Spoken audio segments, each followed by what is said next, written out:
dominated headlines in recent months following several incidents involving those planes, such as when a door plug flew off an Alaska Airlines flight back in January. More recently, another whistleblower came forward claiming the company took shortcuts in its production of the 787 and the 777 jets. And as a result, the planes have serious structural flaws, according to that whistleblower. All this now leading to a Senate subcommittee holding a hearing next week about concerns with Boeing. And joining us to continue the conversation this morning is Congressman Rick Larsen from Washington, D.C., the top Democrat on the House Transportation and Infrastructure Committee. Congressman, nice to see you again. Good to see you guys. You know, all of these incidents over the past couple of months are really concerning, even making some people feel uneasy when they have to fly. I'm curious what your response is to these latest claims against Boeing and what it's going to take to get the company back on track. Oh, yeah, my fundamental message hasn't changed, and that is Boeing needs to get back to doing what it has done best in the past, designing, engineering, and building the best airplanes in the world.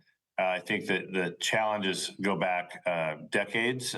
We documented this in the House Transportation Committee a few years back when we did hearings after the MAX crashes in Ethiopia and Indonesia, where really showed that Boeing had become less of an engineering company and morphed into this financial services company focused on shareholder value alone. And I think we have shown and continue to see that the best thing that Boeing can do is build airplanes safely and build safe airplanes. And that is the best way to get Boeing back on track. And that is what we hope, right? Congressman, we know the hearing next week is with a Senate subcommittee, as we mentioned, but are you able to give us any insight on what we can expect to come from that hearing?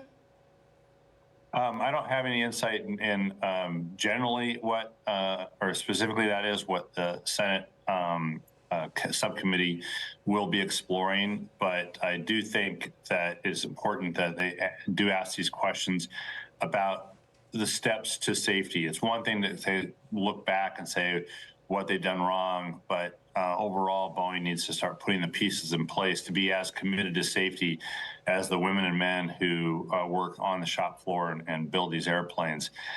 So hopefully the end result of this hearing will be just one more step in sending the message to the incoming Boeing leadership that safety has to come first.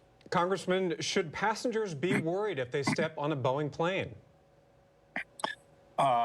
No more worried than I am when I'm constantly flying, and I'm not worried. I fly a lot, still fly a lot, and I fly Boeing quite a bit. There's more Boeing airplanes than Airbus airplanes in the U.S., so the odds are people will be flying on Boeing airplanes, and people should not be worried. I hope folks will, though, be vocal and talking about how the Boeing leadership, the incoming Boeing leadership, needs to meet that safety commitment, the one that the women and men on the shop floor bring every day. Let's switch gears now, and we know that you've been very outspoken about the need to deliver more aid to Ukraine. Talk about what's holding back Congress from passing more aid for Ukraine and the connection between Ukraine and those of us here in Western Washington. Yeah, thanks for bringing that last part up. And I want to start there because Washington State has been a destination for Ukrainian refugees since before the Cold War ended in 1990 and since. And so as a result, I have the privilege to be able to represent a district that is somewhere in the top 20 of all the districts in the country that has a population of Ukrainian Americans. Washington State's always been open and welcoming to refugees of all kinds. So you have these folks leaving under communism, leaving and coming to the U.S. and now after the fall of the wall. So I just want to really emphasize this for people at home. Aid to Ukraine is important because we need to push back against this illegal, unjustified invasion that Putin foisted upon the people of Ukraine. But also it's important because my bet is your neighbor or a neighbor's neighbor, friends, community members have a tie to Ukraine. So we're talking about people in our neighborhoods that we're supporting as well as a result of this. And so what's it going to take? the Senate sent us a bill. The Speaker of the House needs to put that bill on the floor, and I think it will get 330, 340 votes with no problem. Also this week, something many people may not actually know about, your bill to protect migratory birds passed the House. My question is, why was this one a priority? And also, what does the bill do? And what are some of the next steps in that process? Yeah, we deal with a lot of important, critical issues that everyone is reading about, whether it's Boeing or Ukraine aid, opioids and fentanyl in our communities. And I'm working on all of those issues. And then there's other issues that people aren't really focused on, but they're still pretty important.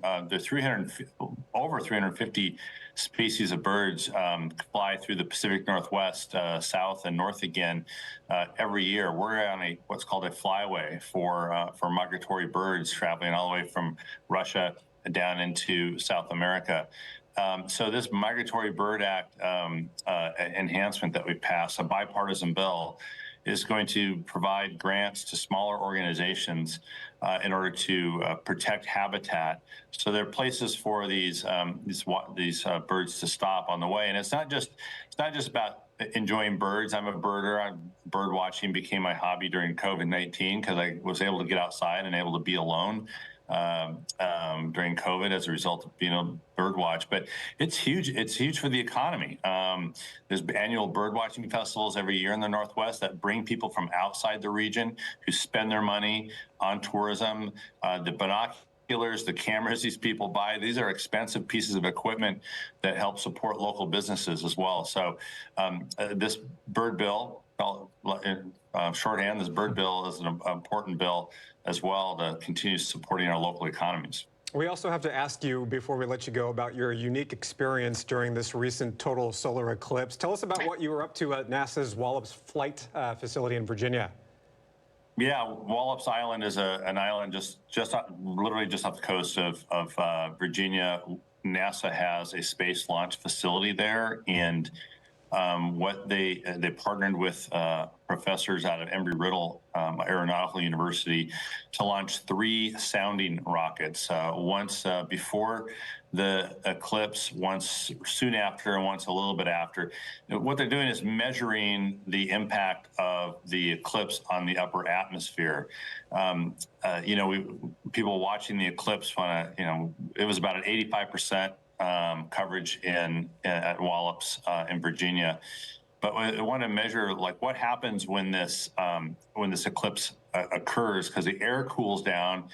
That has an impact on things in the atmosphere, things that are beyond my understanding.